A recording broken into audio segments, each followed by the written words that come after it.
నమస్కారం. నేను మీ మైనంపాటి మురళీకృష్ణ. మనం గమనిస్తే ఒక చోట సింహం నిద్రలేచింది, మరొక చోట టైగర్ నిద్రలేచింది. రెండు కూడా వచ్చేసినాయి ప్రజల్లోకి. ఎవరో తెలుసా? ఆ సింహమేమో మన జగన్మోహన్ రెడ్డి గారు, మన టైగర్ ఎవరు అనుకుంటున్నారా? కేసీఆర్ గారు. మనం జాగ్రత్తగా గమనిస్తే ఈ కేసీఆర్ గారికి జగన్ గారికి మధ్య ఒక మంచి గుడ్ రిలేషన్ ఉంది. ఎందుకంటే ఇద్దరు కూడా ఎలక్షన్లో క్రితంసారి గెలిచినప్పుడు వాళ్ళిద్దరి మధ్య ఎంతో మంచి రిలేషన్ కూడా ఉండటం వల్ల ఒకళ్ళింటికి ఒకళ్ళు వెళ్ళటం, తగిన విధంగా గౌరవించుకోవటం అనేది చేశారు. దానివల్లనే ఎటువంటి నదీ సమస్య లేకుండా కూడా ఇప్పటివరకు ఉంది. ఎప్పుడైతే ఇక్కడ కేసీఆర్ గారు ఓడిపోయారో, అక్కడ జగన్ గారు అధికారం కోల్పోయారో, నదీ జలాల సమస్య అనేటువంటిది ఇప్పుడు ప్రారంభమైంది. అది ఒక పెద్ద సమస్య కాబోతుంది భవిష్యత్తులో.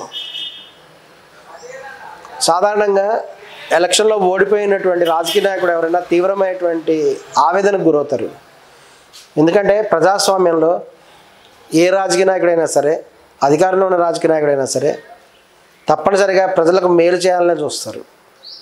మేలు చేస్తేనే ప్రజలు ఓట్లు వేస్తారు కదా, మళ్ళీ నెక్స్ట్ ఎలక్షన్లో గెలవడానికి అవకాశం ఉంటుంది. మరి కేసీఆర్ గారు కూడా ఎన్నో పథకాలు ప్రవేశపెట్టారు. వాస్తవం చెప్పాలంటే తెలంగాణ రాష్ట్ర ఆదాయం కొంచెం తగ్గింది, ఇది వాస్తవం. ఇదివరకు విశాలమైన ఆంధ్రప్రదేశ్ ఉన్నప్పుడు వచ్చినటువంటి ఆదాయంతో పోలిస్తే ఇప్పుడు తెలంగాణ రాష్ట్రం అనేటువంటిది ఒక చిన్న రాష్ట్రం. సో దానికి తగ్గ ఆదాయం ఉంటుంది. అయినప్పటికీ కూడా కేసీఆర్ గారు కొత్తగా రాష్ట్రం వచ్చిన సందర్భంలో అనేక చోట్ల అప్పులు తెచ్చి మరి ఒక తండ్రి తన ఒక డబ్బుతో తన కొడుకులకు ఎటువంటి ఇబ్బంది లేకుండా ఏ విధంగా ఇల్లు నడుపుతాడో ఆ విధంగా కూడా ఆయన అంత గుమ్మనంగా ఉండి ఎటువంటి సమస్య కూడా లేకుండా తెలంగాణ ప్రజలకు అవసరమైనటువంటి విషయాన్ని కూడా ఆయన సంక్షేమ పథకాలు కూడా చేస్తూ ప్రజలకు ఆ లోటుని కూడా తెలియనీయకుండా ఆయన ఉన్నారు. కానీ ఎప్పుడైతే ప్రభుత్వం మారిపోయిందో ఈ యొక్క రాష్ట్ర ఆర్థిక పరిస్థితి బాగలేదు అనేటువంటి విషయం కూడా బయటకు వచ్చింది. ఈ రోజున రేవంత్ రెడ్డి గారు ఏ పథకం చేయాలన్నా సరే నిధులు లేవు, అది వాస్తవం. అదేవిధంగా ఆంధ్రప్రదేశ్లో కూడా ఎటువంటి అభివృద్ధి పథకాలు చేయాలన్నా అక్కడ కూడా నిధులు లేవు. అక్కడ ఇంకా డెఫిషియన్సీలో ఉంది ఆంధ్రప్రదేశ్లో. ప్రభుత్వ ఉద్యోగులకు జీతాలు ఇవ్వడానికి కడకట్లాడే పరిస్థితిలో ఉంది. దీనికి కారణం ఏంటంటే సెంట్రల్ గవర్నమెంట్ నుంచి కూడా ఫండ్స్ తగినంత రావట్లేదు అనేటువంటి కూడా అభిప్రాయం ఉంది. ఇటువంటి పరిస్థితులలో కొంత అసంతృప్తి కనబడుతున్నది అధికార పక్షం మీద. మన తెలంగాణలో రేవంత్ రెడ్డి గారి మీద కొంత అసంతృప్తి కూడా వస్తూ ఉంటే, ఆంధ్రప్రదేశ్లో చంద్రబాబు నాయుడు గారి మీద కూడా కొంత అసంతృప్తి కూడా వస్తున్నది. ఈ సందర్భంలో మనం గమనించినట్లయితే విజయవాడలో చక్కగా స్పష్టంగా ఇది కనబడింది. జగన్మోహన్ రెడ్డి గారు ఎప్పుడైతే ప్రజల కోసం బయటకు వచ్చారో విపరీతమైన ఆదరణ కనిపిస్తుంది. ఆయనకి విపరీతమైన జనం వస్తున్నారు.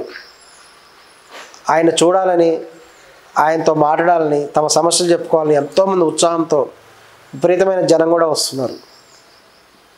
అదేటువంటి విషయం కూడా ఇక్కడ తెలంగాణలో రీసెంట్గా కేసీఆర్ గారు కూడా ఈ యొక్క సమాజంలోకి రావడం జరిగింది. ఇంతకుముందు వీళ్ళంతా కూడా ఒక విశ్లేషణ చేసుకుంటున్నారు, ఎందుకు ఓడిపోయినాం మనం, ఏం జరిగింది. ఇప్పుడు ఈ యొక్క ప్రజల మధ్యకు వచ్చినటువంటి కేసీఆర్ నిన్ననే ఆయన చాలా బ్రహ్మాండంగా కూడా స్పీచ్ ఇచ్చారు. మరలా అద్భుతమైనటువంటి పరిపాలన చేయడానికి తగిన చర్యలు తీసుకోవడానికి ప్రజల్లోకి వస్తున్నా అని చెప్పడం జరిగింది. ఈ విధంగా ప్రజల్లోకి తెలంగాణ నుంచి ఒక టైగర్ కేసీఆర్ గారు, ఆంధ్రప్రదేశ్లో సింహం జగన్మోహన్ రెడ్డి గారు కాస్త జగన్ సింహారెడ్డి అయిపోయారు. ఇప్పుడు సమరసింహారెడ్డి గారి లాగా ఆయన కూడా ప్రజలలో ఈ యొక్క తమ యొక్క ప్రతాపం చూపించడానికి, ప్రజల సంక్షేమానికి పాటుపడడానికి, ప్రజల కోసం పోరాడడానికి కూడా వచ్చారు. వీళ్ళ యొక్క ప్రభావం సమాజం మీద స్పష్టంగా ఉంటుంది. చూద్దాం వాళ్ళు ఏ విధమైనటువంటి ప్రభావాన్ని సమాజం మీద చూపుతారో, ఏ విధంగా ప్రజల ఆదరాభిమానాలను తిరిగి పొందగలుగుతారో చూద్దాం.